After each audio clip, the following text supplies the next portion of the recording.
तो नमस्कार दोस्तों, आज का जो सेशन है बहुत ही इम्पोर्टेंट टॉपिक है जिसके अंदर हम सिटीजनशिप अमेंडमेंट एक्ट 2019 के बारे में देखेंगे कि इसमें क्या अमेंडमेंट किया गया। जो सिटीजनशिप अमेंडमेंट एक्ट 1955 था, आई थिंक, हाँ, पहले वाला जो ऐसे ही कुछ था। तो उसमें और इसमें क्या चेंजिंग किया गया, इसका क्या बेनिफिट है और क्या रेस्ट्रिक्शन किया गया, कैंसिल किया गया ऑन दिस ग्राउंड। तो ये तीनों चीज़ को हम इसमें देखेंगे।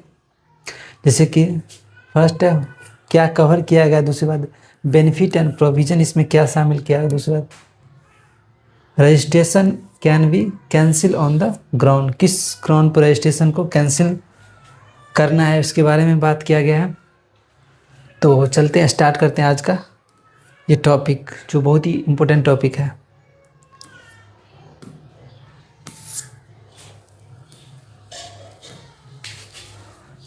हम बात करते हैं सिटीजनशिप अमेंडमेंट एक्ट 2019 के।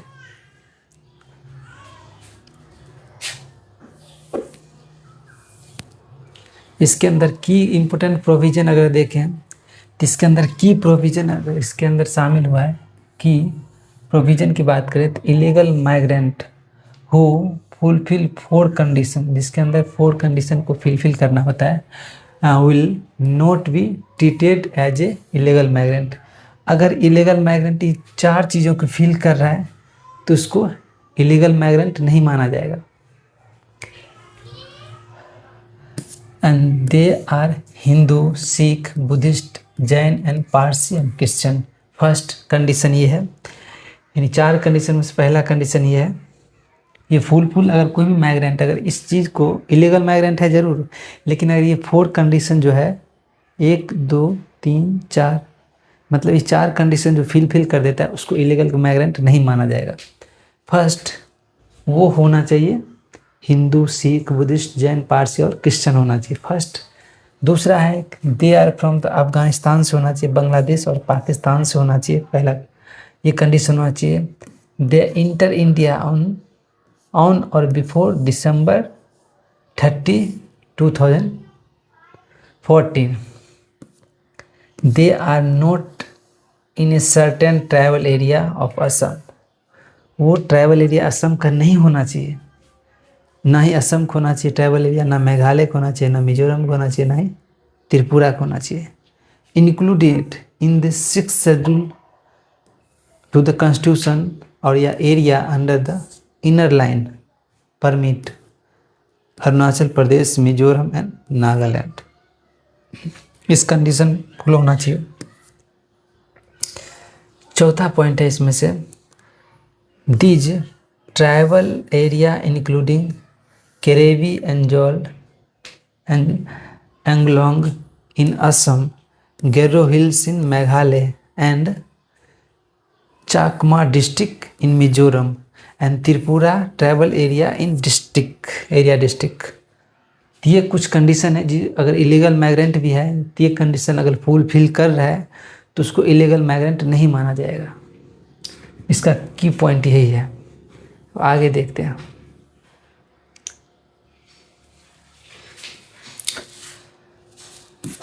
All legal proceeding against above, यानी ऊपर वाले से मतलब कि जितने भी हो उसके छोड़ के जितने भी होते हैं वो लीगल प्रोसेस में होते हैं, ठीक है। कैटेगरी ऑफ माइग्रेंट के होना चाहिए in respect of their illegal migrant.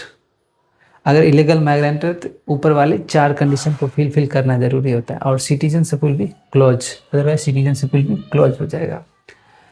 इसके बाद क्या है, period of naturalisation. Period of naturalization to obtain citizenship has been reduced 11 year to 5 year for the above category of migrant। अब उसमें से above category migrant को 11 साल का जो सिटीजनशिप ऑब्टेन करने के जो टाइम पीरियड था उसको रिड्यूस करके 5 साल कर दिया गया, यानी 5 साल के अंदर जो above कैटेगरी है इलीगल माइग्रेंट उसको ले सकते हैं सिटीजनशिप।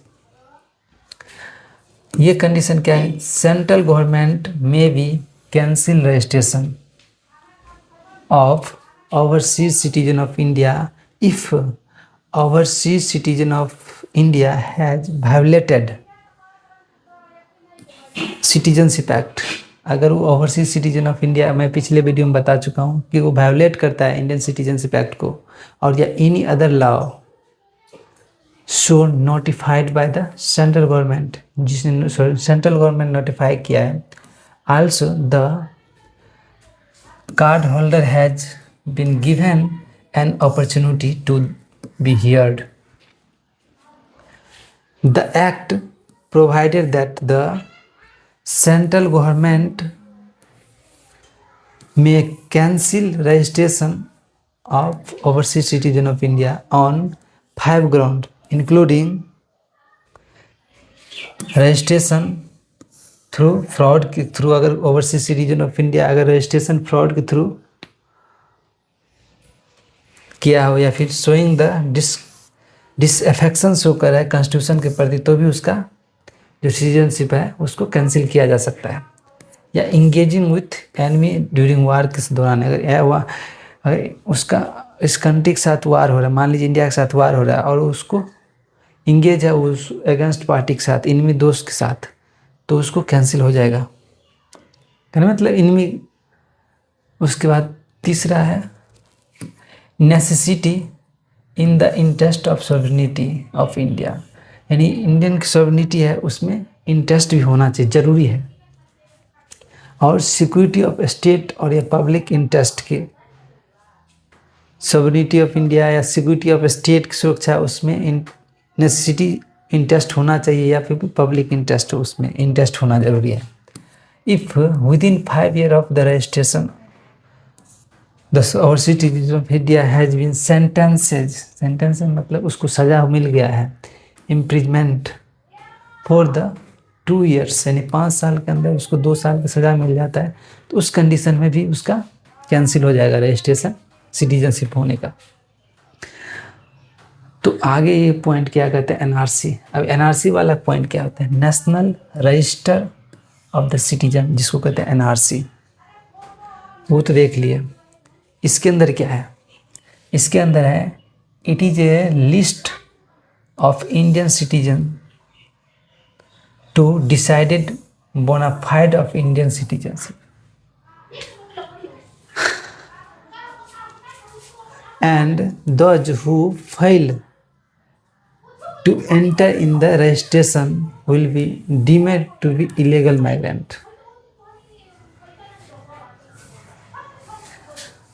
दूसरा कंडीशन है national registration of citizen 1951 was prepared after the conduct of the census, यानी कि सेंसस के जो सेंसस जो 10 साल का होता है उसको प्रिपेयर करने के बाद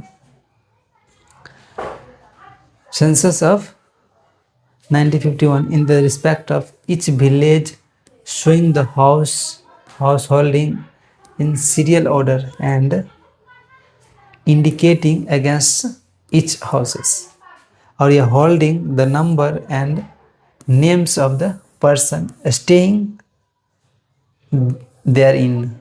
These registration cover each and every person enumerated during the census of 1951. आगे क्या है, एनआरसी वर्सेस सेंसस में क्या डिफरेंट है. सेंसस आपको पता होना चाहिए कि एवरी डेकेड, यानी कि 10 साल, 10 ईयर जो होता है 10 साल में होता है at the national level and gives the state window into the size and the nature of Indian population. But NRC का मतलब होता है यह यूनिक एक्सरसाइज होता है where the onus prove citizenship lies with the citizen, यानी कि आपका जो सिटीजनशिप जो है वो सिटीजन के साथ लाइज करता है कि वो प्रूव करना होता है. इस कंडीशन में आपके पास डॉक्यूमेंट होना चाहिए, थ्रू द डॉक्यूमेंटेशन के थ्रू ये चीज़ें, और एविडेंस पेश करना होता है showing how they have the come to citizen of India. आप सिटीजन ऑफ इंडिया कैसे हैं और आपको कुछ डॉक्यूमेंट प्रूव करना होता है इसमें, और इसमें आप सेंसस के अंदर आपका नाम शामिल है, जो 1951 में सेंसस हुआ था उसमें अगर लिस्ट में नाम शामिल है तो आप सिटीजनशिप है इंडिया के। अब एनआरसी का मतलब है कि आपको कुछ डॉक्यूमेंट प्रूव करना होता है कि आप सिटीजनशिप ऑफ इंडिया का है कि नहीं। उसके लिए ये क्या है, recently NRC for the first time was updated only in Assam. ये चीज़ें सिर्फ असम में एनआरसी अपडेट किया गया इन अगस्त 2019, ओनली इन असम। एनआरसी को अगस्त में सिर्फ असम में, याद कर लेना एनआरसी को पहले कहाँ पर अपडेट किया गया, असम में।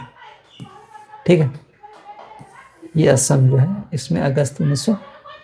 आप देखिए नेशनल पॉपुलेशन रजिस्ट्री क्या है, नेशनल पॉपुलेशन रजिस्टर क्या है, national population register NPR is a list of usual resident of the country. A usual resident of the country, one who have been residing in the local area for at least last 6 months, ठीक है, और intend to stay in the particular location for the next 6 months. So NPR may be foreigner as well. NPR foreigner के लिए है, मतलब NPR जो है foreigner के लिए, सीधी सी। NPR का मतलब national population registry is a list of usual resident of the country and usual resident of the country one who have been residing a local area, यानी कि ऐसे लोग जो लोकल एरिया में रहते हैं लगातार और लास्ट 6 महीने से, और इंटेंड टू स्टे, वो उसको अपना शो करना होगा कि मैं इस एरिया में रहता हूँ। उसको NPR एक रजिस्ट्रेशन रहता है जिसके थ्रू उसको दिखाना होगा। ये खास करके फॉरनर के लिए है कि आप मैं इस जगह पे रह रहा हूँ, इस लोकल एरिया, इस जगह पे पार्टिकुलर लोकेशन, और नेक्स्ट 6 मंथ से मैं इस जगह पे रह, उसको ये फॉर्म भरना होगा नेशनल पॉपुलेशन रजिस्ट्री के थ्रू। आगे क्या है, आगे कुछ है कि नहीं? तो दोस्तों इस वीडियो में इतना ही रहेगा, नेक्स्ट वीडियो में मिलेंगे, तब तक के लिए जय हिंद।